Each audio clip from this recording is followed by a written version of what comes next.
আমি এটা নিতে পারি না। আমার নেত্রীকে কেন স্বৈরাচার বলা হবে, কি কারণে?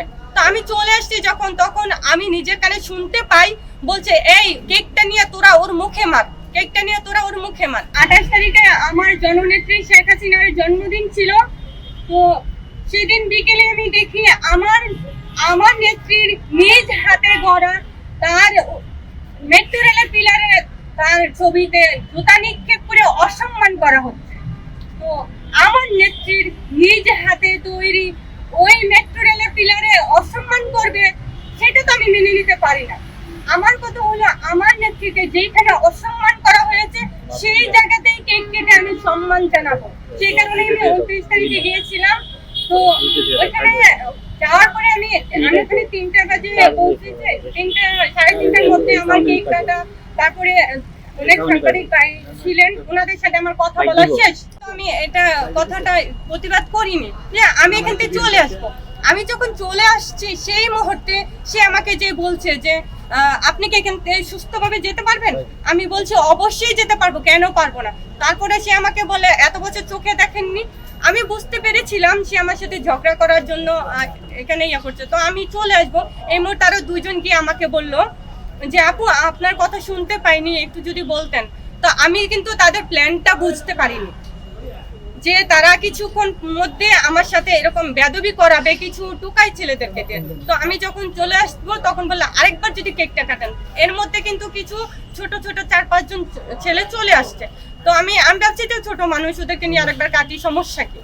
তো আমি যখন বললাম শুভ শুভ শুভ দিন, ওই টুকাইরা কিন্তু প্রথম বলতে চাইনি, পরে পাশ থেকে বলে উঠলো স্বৈরাচারের জন্মদিন। তো তখন ওরাও বলা শুরু করেছে স্বৈরাচারের জন্ম।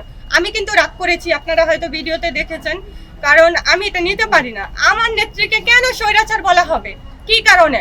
তো আমি চলে আসছি যখন, তখন আমি নিজের কানে শুনতে পাই বলছে এই কেকটা নিয়ে তোরা ওর মুখে মার, কেকটা নিয়ে তোরা ওর মুখে মার। এটা কিন্তু আমি নিজের কানে শুনেছি। আর কিছুটা সময় আগেই কিন্তু সে আমার সাথে বার্গেন করছিল।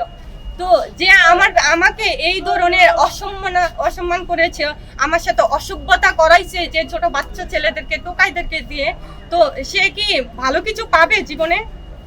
আপনারা বলেন। আমি যদি ভাইরাল হওয়ার জন্য ওখানে গিয়ে থাকি, তাহলে আপনাদেরকে আমি একটু বলতে চাই 5 তারিখে আমার নেত্রী কিন্তু ষড়যন্ত্রের শিকার হয়ে 5 তারিখেই কিন্তু এই দেশ থেকে চলে যেতে বাধ্য হলো। তো সেদিন কিন্তু আমার বাসাতে অনেক ঝগড়া হয়েছে, কারণ আমি নাকি অনেক কান্নাকাটি করছি, আমার কান্নার শব্দে তাদের ভালো লাগছে না, আমার বাসাতে ঝগড়াঝাটি চলছিল। আমার যদি ভাইরাল হওয়ার ইচ্ছা থাকতো তাহলে তো আমি তো আগে থেকেই কান্নাকাটি করতাম না। আপনারা দেখবেন যে আমি না, এই দেশে অনেক মানুষ আছে আমার নেত্রীর জন্য চোখের পানি ফেলছে। যেমন টিকটক ওই প্ল্যাটফর্মে গেলে বুঝতে পারবেন যে মানুষ কত পরিমাণে কান্নাকাটি করছে আমার নেত্রীর জন্য।